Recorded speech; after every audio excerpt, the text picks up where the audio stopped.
ایک موو کر رہے ہیں سپریم جوڈیشل کاؤنسل میں جج صاحب کے ساتھ. سیریس کنسرن، اتنے اعلیٰ عہدے پہ بیٹھے ہوئے آپ اس ججمنٹ کے اندر بھی سنگل آؤٹ ہو گئے ہیں. آپ کے اس پیرا 66 کے اوپر 2 اختلافی.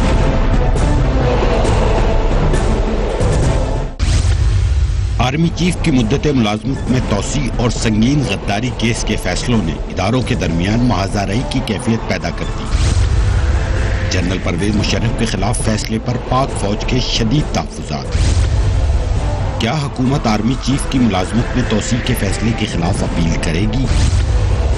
کیا چیف جسٹس گلزار احمد کے آنے سے اداروں میں فاصلے کم ہو جائیں گے؟ پوچھیں گے سابق اٹارنی جنرل عرفان قادر سے، سابق صدر supreme court bar Aman Ullah کنرانی سے، ماہر قانون عارف چودھری سے اور ماہر قانون فیصل چودھری سے.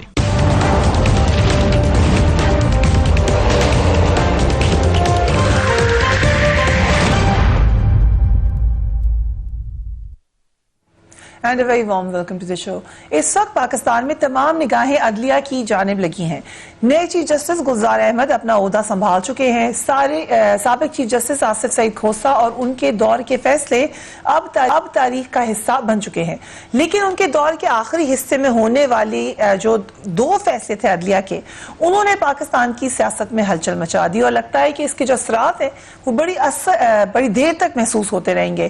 Army chief general Qamar Javed Bajwa کی ملازمت میں توسیع اور سنگین غداری کیس میں سابق army chief general Pervez Musharraf کو سزائے موت کے فیصلوں نے پاک فوج میں بے چینی پیدا کر دی ہے. اداروں میں محاذرائی کی کیفیت صاف نظر آ رہی ہے. جنرل پرویز مشرف کے خلاف فیصلے کے پیراگراف 66 میں جس طرح کے الفاظ استعمال کیے گئے، اس پر پاک فوج کے ترجمان نے اسے ناقابل قبول بھی قرار دیا. سابق چیف جسٹس آصف سعید کھوسہ نے جاتے جاتے ایک اور الزام لگا دیا. انہوں نے کہا کہ عدلیہ کے خلاف مہم چلائی جا رہی ہے، ایک گھناؤنی سازش ہو رہی ہے. حکومت بھی اس معاملے میں فوج کے ساتھ کھڑی دکھائی دیتی ہے. وفاقی وزیر railway chief general Pervez Musharraf کو غدار نہیں مانتے. انہوں نے کرپشن کرنے والوں کو ملک کا غدار قرار دیا. لیٹس واچ ہم. چیف جسٹس جناب گلزار صاحب کی آمد کے بعد یہ حالات بہتری کی طرف جائیں گے. کرپشن غداری کے مترادف ہے. میں مشرف کو غدار نہیں سمجھتا، پیٹریوٹ پاکستانی سمجھتا. پرلے درجے کے کرپٹ لوگ وہ وہاں سے بیانات جاری کرتے ہیں، نئے کوٹ اور نئی جیکٹ اور نئے ہیٹ پہن کے. ان کو شرم نہیں آتی.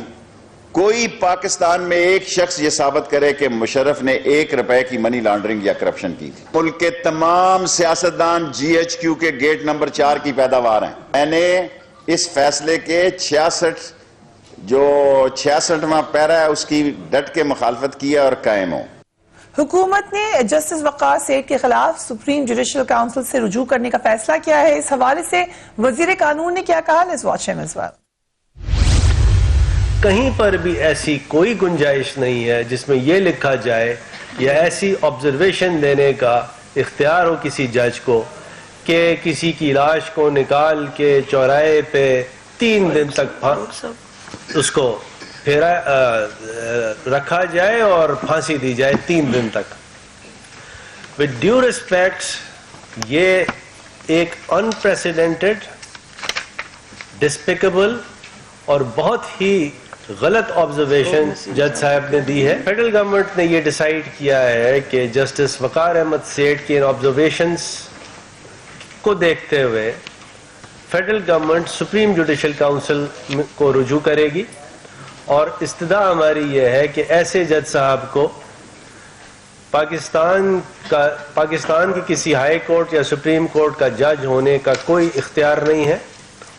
Faisal Chaudhry sahab, thank you so much for being on the programme. جو بات کہہ کے گئے جاتے جاتے جسٹس کھوسہ کے ایک مہم ہمارے خلاف شروع ہو چکی ہے، سو اس سے یقیناً آپ کی فٹرنٹی میں ہر طرف ایک انریسٹ ضرور ہوگا. کیا کیا برڈن ہے اس وقت جسٹس گلزار پر اس معاملے کو ٹھیک کرنے کے لیے؟ نہیں دیکھیں، پہلی بات تو میں جسٹس کھوسہ صاحب کی بات سے نہایت ادب کے ساتھ اتفاق نہیں کرتا. یہ بات کہنا کہ عدلیہ کے خلاف ایک بات ہے. آپ دیکھیے جسٹس شاہد کریم صاحب نے بھی اس میں ایک نوٹ دیا ہے.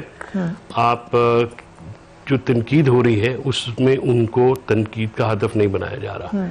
تنقید ہو رہی ہے پیرا 66 کے اوپر جو اس آرڈر کا حصہ ہے, جو کہ ایک آئین اور قانون کے مطابق بھی ٹھیک نہیں ہے, اور ظاہر ہے کوئی بھی تہذیب اس کی اجازت نہیں دیتی ہے. بہت غصے میں, بہت وینمس وہ ایک پیراگراف آیا جس کی وجہ سے یہ سارا معاملہ ایک کھڑا ہو گیا.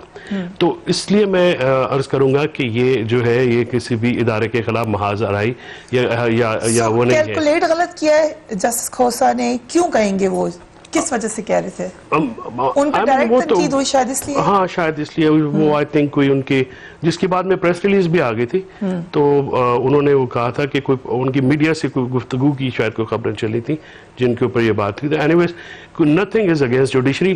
میں نے جیسے عرض کیا کہ ایک جج صاحب جنہوں نے, اور ہی invited that with due respect justice سیٹ, he invited that by writing this paragraph. دیکھیے this paragraph is very heinous, اور سارا جو جھگڑا اور سارا جو پرابلم کھڑا ہوا ہے وہ اسی ایک پیراگراف کی وجہ سے ہوا, کیونکہ اس کی جو لینگویج ہے وہ بہت ہی امپراپر ہے, بہت ہی ایکسٹرا کانسٹیٹیوشنل اینڈ ایکسٹرا لا سے بھی باہر ہے. مطلب اس کو کوئی بہت ہی پریشانی سے, دیکھیں ہم لوگ بار اور بینچ حصہ ہوتے ہیں, ہم بھی ڈسٹرب ہوتے ہیں ان باتوں سے. دیکھیں نا, یہ ایک جیسے پاکستان کی عوام میں ڈسٹربنس آئی اس سے, تو باقی جسٹس گلزار پہ میں نہیں سمجھتا کہ وہ جیسے جج ہیں ان کے اوپر کوئی دباؤ ہوگا.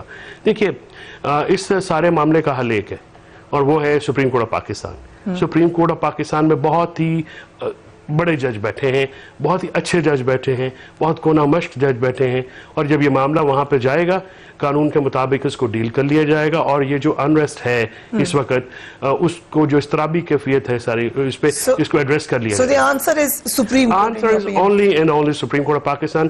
And جیسے مجھے فرم بلیف ہے, عوام کو بھی فرم بلیف ہے, ہم سب کو بلیف ہے اپنی سپریم کورٹ آف پاکستان. ٹھیک ہے. عارف چودھری صاحب, جب ملاقات بھی ہوئی پھر دوبارہ آرمی چیف کی, پرائم منسٹر کی مسلسل ملاقاتیں ہو رہی ہیں اسی انریسٹ کی وجہ سے, کیا ڈفرنس لے کر آئیں گے جسٹس گلزار آپ کے خیال سے اس معاملے میں؟ پرائم منسٹر نے تو کہہ دیا ہم نہیں چاہتے کہ یہ آگے جائے معاملہ. بنیادی طور پر کافی پرو ایکٹیو ہے, اور یہ جو ہیومن رائٹ سیل جو ہے جو 11 ماہ سے بند ہے, اب آپ دیکھیں گے کہ وہ بہت ایکٹیو ہو جائے گا. 11 ماہ سے کوئی کام نہیں ہوا وہاں, بالکل کوئی کام نہیں ہوا, کوئی کام نہیں ہوا. اور دلچسپ بات یہ ہے کہ 2 کیسز جنہیں انہوں نے ہیومن رائٹس کا کیس سمجھا, اس میں دونوں جج, ایک تو جج صاحب کے متعلق تھا جو ویڈیو سکینڈل تھا, اس میں بھی لوگوں نے کافی توقعات لگا لی تھی کہ جوڈیشری جو ہے کم از کم اپنی خود احتسابی کا انتظام کرے گی, کہ ایک جج کے اوپر اس طرح کا الزام ہے کہ وہ اپنے ملزم کے ساتھ, جس کا کیس اس کے سامنے, اس کے ساتھ مل رہا ہے, اس کے کہنے پہ کہیں جا رہا ہے, پیسے لے رہا ہے, دے رہا ہے, پھر بیانات آ رہا ہے.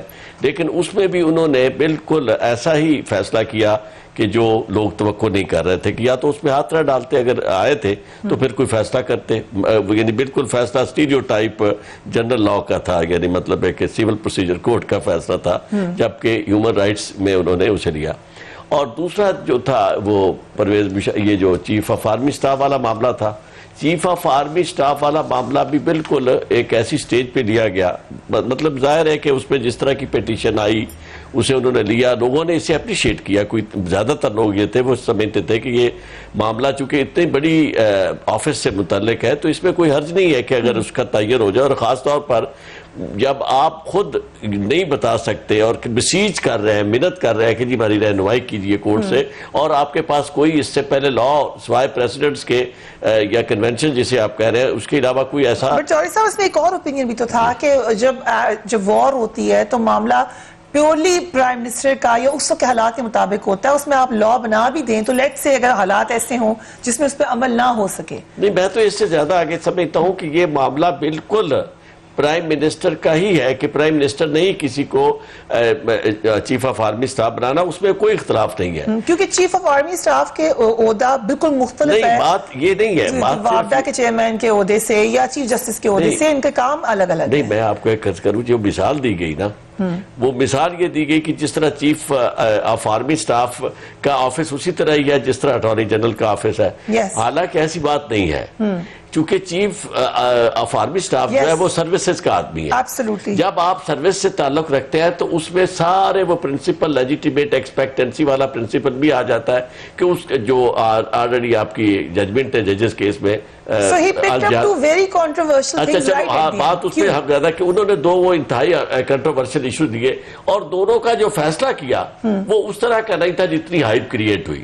لیکن اب جب ہم بات کریں گے سب سے پہلے تو آپ کے پروگرام کے حوالے سے ہی ہم انہیں مبارکباد بھی پیش کرتے ہیں نئے چیف جسٹس صاحب کو. لیکن جو ان سے توقعات ہے وہ بہت زیادہ ہے اور مجھے لگتا ہے کہ وہ توقعات پہ پورے بھی اتریں گے. اس کی وجہ یہ ہے کہ ایک تو ہیومن رائٹس کے معاملے میں وہ بڑے سینسٹیو ہے اور دوسرا بیلنس بھی ہے. تو ان دنوں میں میں سمجھتا ہوں کہ سب سے یہ پہلا فیصلہ جو جس سے بہت زیادہ کنٹروورسی کریٹ کی ہوئی ہے وہ سیٹھ وقار احمد صاحب کا ہے اور جج صاحب کا. اور یہ جو فیصلہ آیا ہے پرویز مشرف صاحب کے بارے میں وہ اس فیصلے کو تو ظاہر ہے کہ اگر یہ نہ آتی بات جو یہ جو پیرا آیا 66 تو پھر یہ عام اپیل کا معاملہ تھا کیونکہ اپیل جاتی وہ فائل کرتے اور اس کا کوئی فیصلہ. لیکن اس ایک پیرے نے سارے کا سارا کیس جو ہے اس کی حیت ترکیبی بدل کے رکھ دی ہے. اب یہ کیس میرے خیال میں ان کا بھی نہیں ہے پرویز مشرف کی اپیل کے کیس سے زیادہ یہ سیدھا ان کے سوو موٹو کا کیس ہے یا سوو موٹو کا کیس ہے. میں سمجھتا ہوں کہ اس میں بہت زیادہ ہیومن رائٹس انوالو ہیں چونکہ اس وقت پاکستان جو ہے جس سطح پہ کھڑا ہوا ہے جس طرح یعنی چیزیں آ گئی ہے جی. اور اس میں ایک بات جو حکومت کو چاہیے میں سمجھتا ہوں کہ حکومت کے بارے میں ضرور میں یہ کہوں گا کہ جتنی تیزی سے جتنی شتابی سے یہ آگے چڑھ دوڑتے ہیں ان کے منسٹرز پرواہ نہیں کرتے. مطلب آپ گورنمنٹ اگر خدا نہ خواستہ معاملات خراب ہوتے ہیں تو who is at risk خطرہ کسے ہے مشکل میں کون آئے گا حکومت آئے گی. یہ بالکل پرواہ نہیں کرتے کہ جو ہوتا ہے جناب کوئی ادھر سے منسٹر کوئی ادھر سے منسٹر کوئی کہتا ہے شرم نہیں آ رہی.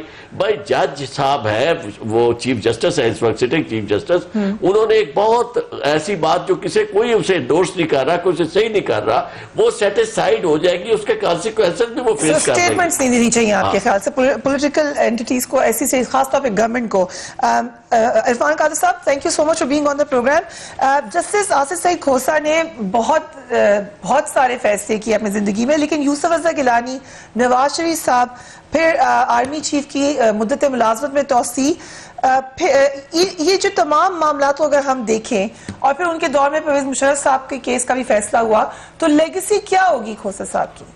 دیکھیں کھوسہ صاحب کی جو لیگیسی ہے آپ اس کو کوئی چند کیسز سے نہیں دیکھ سکتے. وہ 21-22 سال وہ جج رہے ہیں اور ان کے بائی اینڈ لارج جو فیصلے ہیں آپ نے ان کو دیکھنا ہے اور انہوں نے ہزاروں فیصلے کیے ہیں اور ان کو دسترس تھی فوجداری قانون پہ کانسٹیٹیوشنل لاء پہ اور باقی جو سٹل لیگل ایشوز تھے جو میٹرز تھے. وہ ایک بڑا ان کا کریٹیو ذہن بھی تھا اور ایکیڈیمک ایکسلنس تھی. ایک ایسی ایکیڈیمک ایکسلنس تھی جو کہ میرا خیال ہے کوئی سپریم کورٹ کا موجودہ سپریم کورٹ کا کوئی جج اس کے قریب بھی نہیں پھڑکتا. اس کے باوجود اور اگر پچھلے 15 سال میں دیکھیں تو کوئی ثانی نہیں تھا چیف جسٹس ان کا جسٹس آصف کھوسہ کا.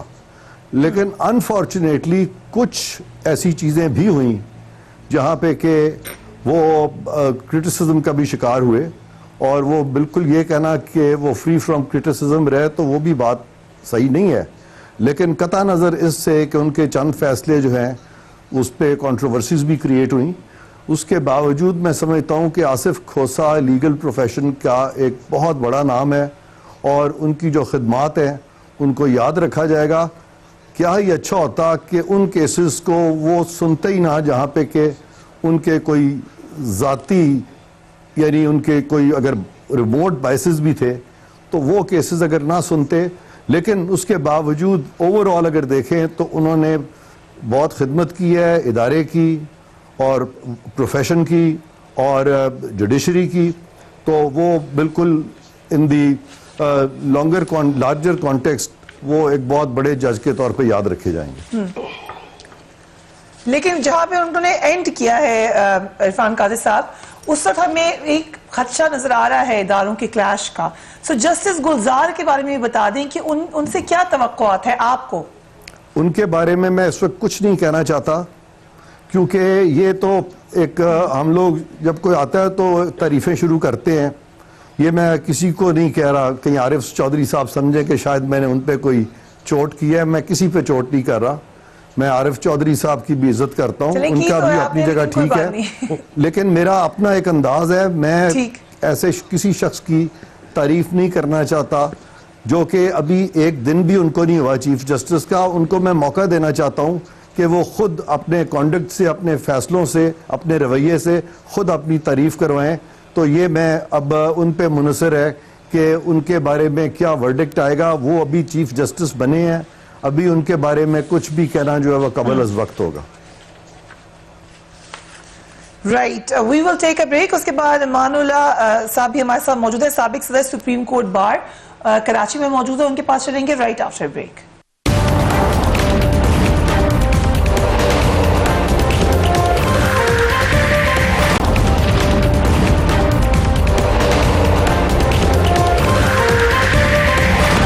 یہی لوگ مجرم تھے جنہوں نے اس پرنسپل اکیوز کو سہارا دیا. کہتا جی نہیں آپ بالکل درست کر رہے ہیں, قوم غلط کہہ رہی ہے, ان کا پارلیمنٹ کا ٹوٹنا بھی درست ہے, نواز شریف کا کرپشن بھی درست ہے, اور آپ آئین کے ترمیم کا حق رکھتے ہیں, اس لیے آپ بادشاہ بن کے آئے. انہیں 12 آدمی کو کیا اختیار ہے کسی کو بادشاہت کا سرٹیفکیٹ دے؟ دنیا میں آئین اور قانون بادشاہ اکیلے بنا سکتا ہے, اس کے علاوہ کسی کو اختیار نہیں. خدا ہے, اس نے قرآن بنایا, اور یاد پر بادشاہ ہیں جو اکیلے فرد واحد قانون بناتے ہیں. یہ قانون انہوں نے پرپیچویٹ کیا. آج وہ ابیٹرز ہیں, وہ ابیٹرز آ کر ہمیں درس دے رہے ہیں کہ 3 نومبر کو جو ہمیں نکالا گیا تھا. اب آپ آئے, میں جذباتی نہیں ہوں, میں قانونی لیگل, میں نے 35 سال سے وہ سپریم کورٹ میں ہوں اور کام کر رہا ہوں. میں سمجھنا چاہتا ہوں, مجھے بتائیں جو لوگ 3 نومبر کو سیک ہوئے اس کے اندر 2 قسم کے لوگ ہیں. ایک وہ لوگ ہیں جنہوں نے 2008 میں 3 نومبر کے اقدام کو درست تسلیم کر کے آ کر سپریم کورٹ میں اور ہائی کورٹس میں دوبارہ حلف اٹھایا. ایک 4 لوگ وہ ہیں جنہوں نے حلف نہیں اٹھایا, جس کی وجہ سے وکلا تحریک جاری رہی. انہوں نے کہا چونکہ ہم نے مشرف سے حلف لیا ہوا تھا پی سی او کا, ہم اپنے پی سی او کے حلف کو کنٹینیو کریں گے. وہ 4 لوگ کون تھے؟ جناب جسٹس افتخار چودھری صاحب, جناب خلیل رمدے صاحب, جناب چودھری اعجاز احمد صاحب, جناب راجہ فیاض صاحب. یہ 4 لوگ تو بغیر حلف کے 24 مارچ 2009 کو آ کر سپریم کورٹ میں بیٹھ گئے. اور آپ کے 4 لوگ اور تھے, تصدق جیلانی صاحب, آپ کے ناصر الملک صاحب, اور اب کراچی کے سپریم کورٹ جج تھے. وہ لوگ ہیں جو 13 تھے بعد میں جنہوں نے ججمنٹ دیا سندھ ہائی کورٹ کا. 2 الگ الگ کیٹیگریز کے ججز بیٹھے ہیں. سو بیسیکلی عمرانی صاحب آپ یہ کہہ رہے ہیں کہ صرف مشرف صاحب نہیں, میڈم میں بات مکمل کروں. میں یہ کہہ رہا ہوں کہ یہ کورٹ ہی نہیں تھے. یہ میں کہتا ہوں جو سندھ ہائی کورٹ کا فیصلہ آیا وہ ججز یا تو چودھری افتخار صاحب جج نہیں تھے, یا جو اس ناصر الملک صاحب, تصدق جیلانی ان کے ساتھ جو حلف اٹھانے والے تھے وہ جج نہیں تھے. انہوں نے ایک فیصلہ کر کے قوم کو منتشر کر دیا ہے, قوم کو انتشار کا شکار کر دیا ہے. میں سمجھتا ہوں آج پارلیمنٹ کا فرض ہے, میں بلی بگی پارلیمنٹ کو کہہ رہا ہوں, اس لیے کہ اس نے جو 19ویں ترمیم کر کے 18ویں ترمیم کو مسخ کر دیا. 18ویں ترمیم کے اندر ایک میکنزم دیا گیا ججوں کے بھرتی کا, طریقہ کار دیا گیا تھا. جوڈیشری نے دباؤ ڈال کر 19ویں ترمیم کرا کر آج اپنے بھانجے بھتیجے بھرتی کرے. میں نہیں کہہ رہا ہوں, یہ پاکستان بار کونسل کہہ رہا ہے, سپریم کورٹ بار ایسوسیشن کہہ رہی ہے, سارے پاکستان کے وکلا تنظیمیں کہہ رہی ہے. یہ جو جوڈیشری 2009 کے بعد بنی ہے وہ عوام کے منگوں کے مطابق نہیں ہے, وہ عدلیہ کے انصاف کے اصولوں کے مطابق نہیں ہے. وہ الجہاد ٹرسٹ جو سپریم کورٹ کا, میڈم آخری بات, الجہاد ٹرسٹ کیس ہے P L D 996 supreme court 324, اس کے اندر ایک کرائٹیریا دیا گیا ججوں کا. میرا کہنا یہ ہے آج یہ وقت آ گیا ہے. میں شکر کرتا ہوں یہ مشرف کا فیصلہ آیا ہے, آپ نے ہم سے بات کی ہے, ورنہ ہماری بات کوئی سنتا نہیں تھا. آج یہ وقت ہے پارلیمنٹ فیصلہ کرے, 19ویں ترمیم کو ختم کر کے ظفر علی شاہ کیس کو سامنے رکھتے ہوئے, اور وہ ٹچ اسٹور الجہاد ٹرسٹ کیس کا ہے, اس کے روشنی میں سندھ ہائی کورٹ فیصلے کو کالعدم قرار دے دے. نئے سرے سے ایک میکنزم بنائے پارلیمنٹ جوڈیشری کے ساتھ مل کر, وکلا کے ساتھ مل کر ایک ڈائلاگ کرے, ایک پارلیمنٹ قومی ڈائلاگ کر کے ایک نئی جوڈیشری ترتیب دے, تاکہ ملک کو دوبارہ اس طرح کے سانحات نہ دیکھنے پڑ جائے. کبھی مشرف کے پھانسی پر ہم روئیں گے, پھر ہم نواز شریف کو سزا پر روئیں گے, کب تک روتے رہیں گے ہم لوگ؟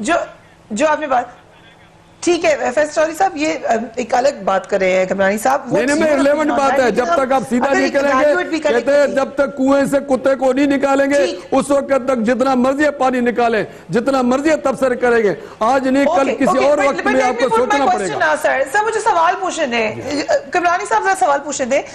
فیصل صاحب ایک ہم نے تبدیلی تو دیکھی ہے, ایک وقت تھا جب پیپلز پارٹی کہتی تھی فیصلے صرف ہمارے خلاف آ رہے ہیں, پھر ہم نے پی ایم ایل این کے خلاف بھی فیصلے آتے ہوئے دیکھے, اب ایک اور جگہ بھی فیصلے آ رہے ہیں. سو کیا ہمیں دوبارہ سے واپس جانا پڑے گا جیسے کہ کہہ رہے ہیں امان اللہ صاحب, یا you think we have actually moved forward? دیکھیں اس وقت جو صورتحال ہے اس میں تو ایک ادارہ جاتی ڈائلاگ کی تو ضرورت ہے, ٹھیک. اور امان اللہ کنڈرانی صاحب کی اپنی اوپینین ہے, اپنی تو بہت ساری باتیں وہ بالکل درست فرما رہے ہیں, but it's time to move forward and it's time to reconcile. مگر وہ جو کہہ رہے ہیں اسینشل مسٹیک جب تک ٹھیک نہیں ہوگی, وہ تو دیکھیں اسینشل مسٹیکس تو جب بیٹھ کے ادارے بات کریں گے تو ادارے ہی پوائنٹ آؤٹ زیادہ بہتر طریقے سے کریں گے. جو اس وقت دیکھیں ultimately we all have to think for Pakistan. Nothing is important than Pakistan. No institution, no person. ٹھیک. اگر کوئی چیز پرائم ہے تو وہ ملک ہے. اس کے لیے اب وقت آ گیا ہے کہ ہر ادارہ اپنا رول ادا کرے اور اس کی پازیٹیوٹی کے لیے رول ادا کرے. Whether it is government, whether it's court, whether it's army or any other institution. تو ہمیں اس سے موو فارورڈ کرنے کے لیے ایک ڈائلاگ کرنا چاہیے, کیونکہ وقت کی ضرورت ہے. ہم ایک دوسرے پہ سبقت نہ کریں, ہم ایک دوسرے کے سامنے نہیں آئیں, بیکاز اس سے الٹیمیٹلی نقصان آپ کا اور میرا عوام کا ہوتا ہے. ہم چاہتے ہیں کہ پاکستان کو کسی بہتر ڈگر پہ جو ہے چلایا جائے. ادارہ دیکھیے پہلے تو پولیٹیکل پولرائزیشن تھی, اب ادارہ جاتی پولرائزیشن ہو رہی ہے. تو آپ یہ ٹائم ہے کہ اس کو ڈیسکلیٹ کر کے اس کی پراپر ایک طریقہ کیا جائے. we'll have to forget many things, we'll have to really to forgo کرنی پڑیں گی چیزیں موو آن کرنے کے لیے.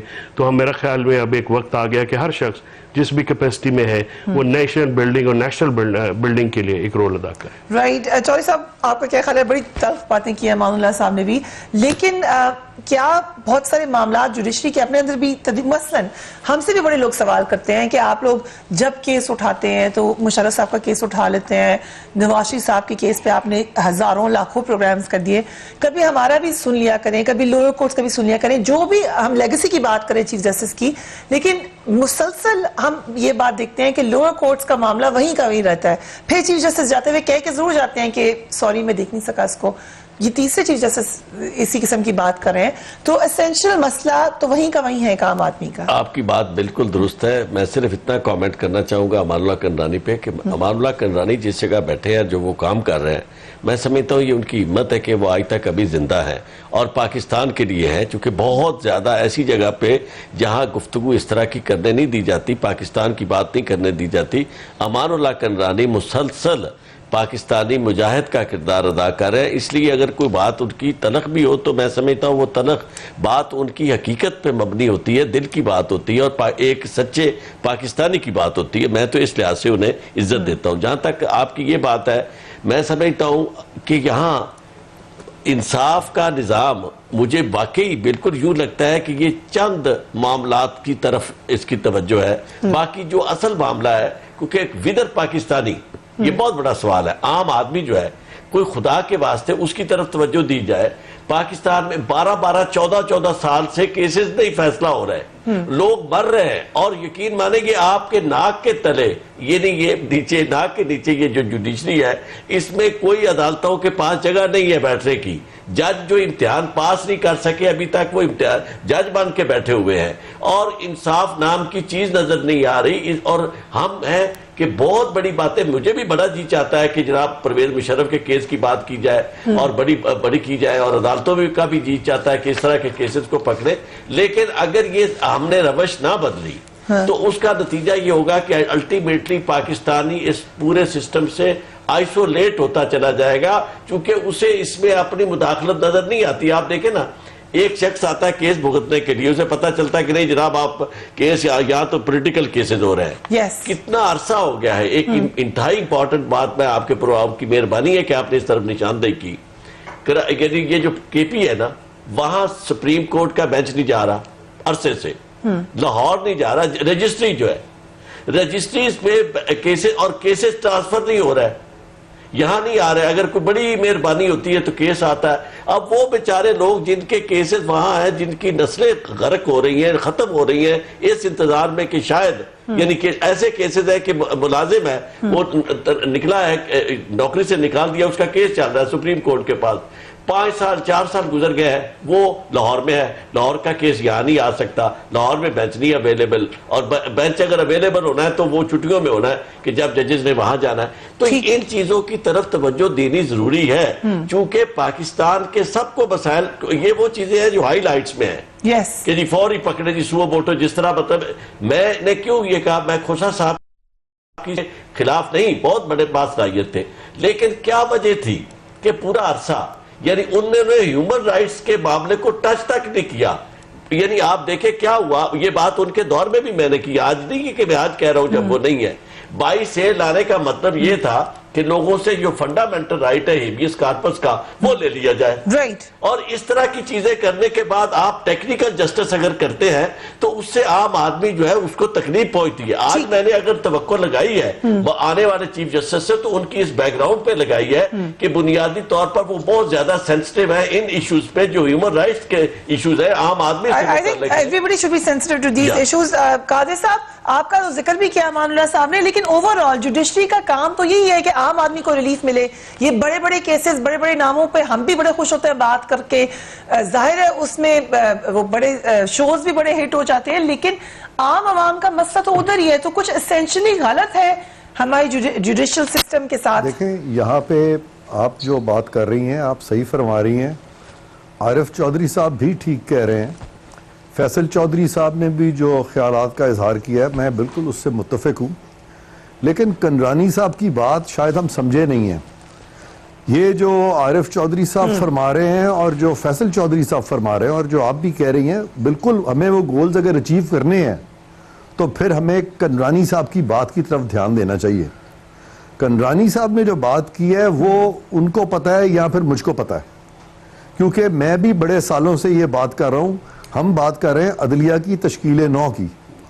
یہ جو عدلیہ وجود میں آئی تھی یہ 31 جولائی 2009 کی ججمنٹ کے ذریعے معرض وجود میں آئی تھی, جس کے بارے میں جسٹس یاسمین عباسی کی پٹیشن موجود ہے. اس میں لکھا ہوا ہے کہ یہ 2009 31 جولائی کا جو آرڈر ہے اس کی بنیاد ایک فورجڈ اور فیبریکیٹڈ آرڈر ہے.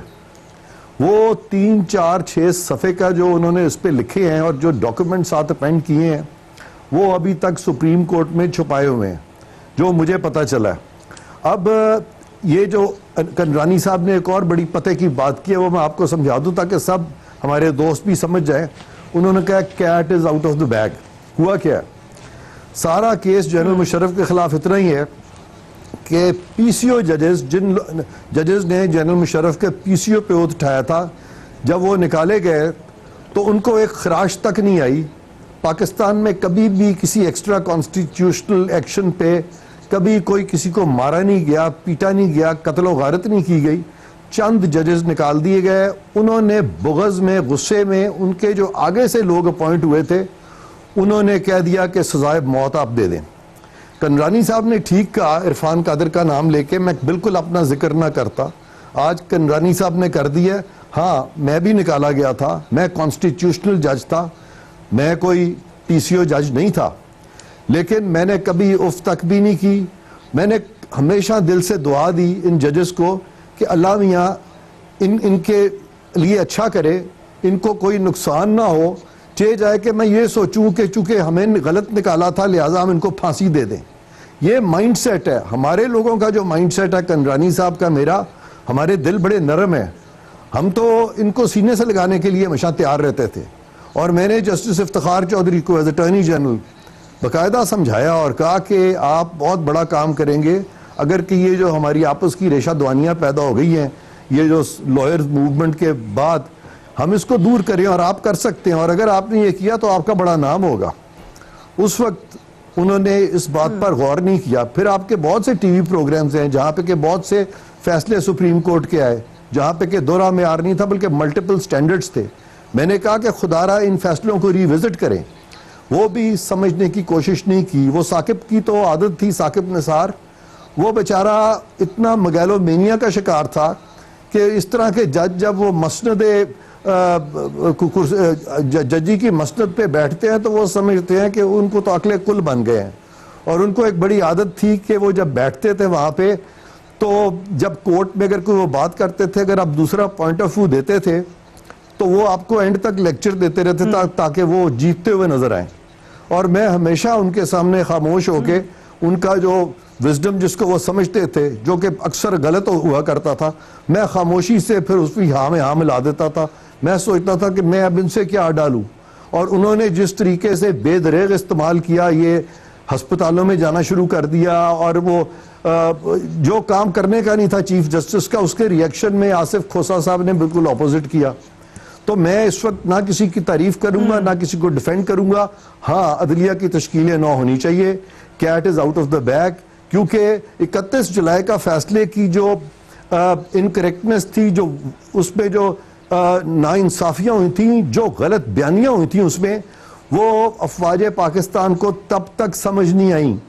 جب تک تو کچھ ججز کے ساتھ زیادتیاں ہوئی تب تک تو کسی نے ان کا ساتھ بھی نہیں دیا, وہ تنہا رہ گئے, اکیلے رہ گئے. لیکن آج جب پاکستان کی فوج پہ ایک ظلم کی انتہا کر دی گئی اور ایسے الفاظ بھی لکھ دیے گئے, تو کنرانی صاحب ٹھیک کہتے ہیں, cat is out of the bag.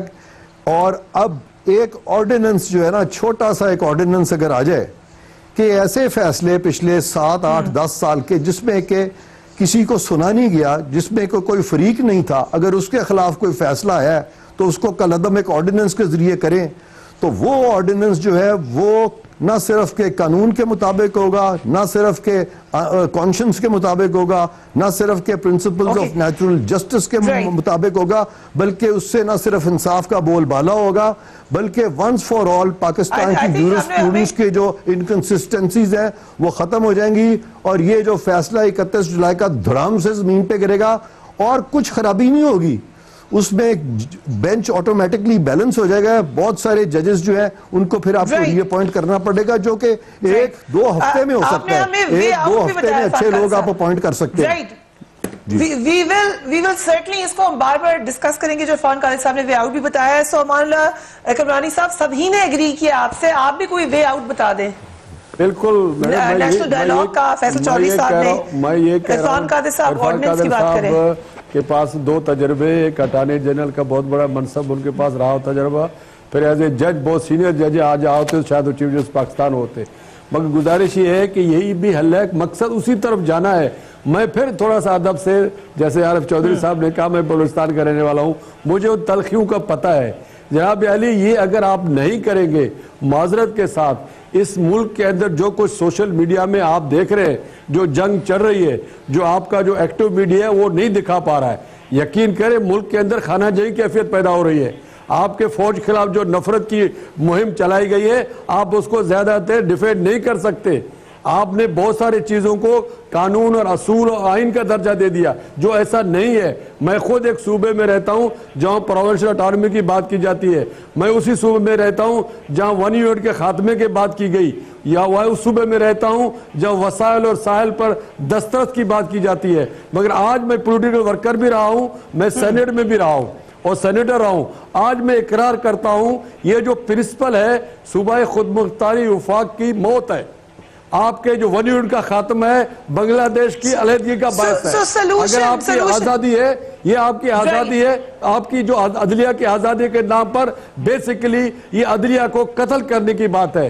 آپ بھی آپ دیکھ رہے ہیں جس طریقے سے گھیراؤ ہو رہا ہے, ملک کا اداروں کا گھیراؤ ہو رہا ہے. آپ بند گلی میں جا رہے ہیں, آپ بند گلی میں جا رہے ہیں, آپ ترکی کا ماڈل آ رہا ہے. آپ یقین کریں مجھے اپنی موت کا خوف نہیں ہے, مجھے موت کا خوف نہیں ہے. میں دیکھ رہا ہوں یہاں استنبول کا کیفیت آنے والا ہے, یہاں لوگ گلیوں میں گھسیٹے گے لوگوں کو, یہ خانہ جنگی کی طرف جا رہا ہے. آپ اس کو اداروں کو ٹھیک کریں.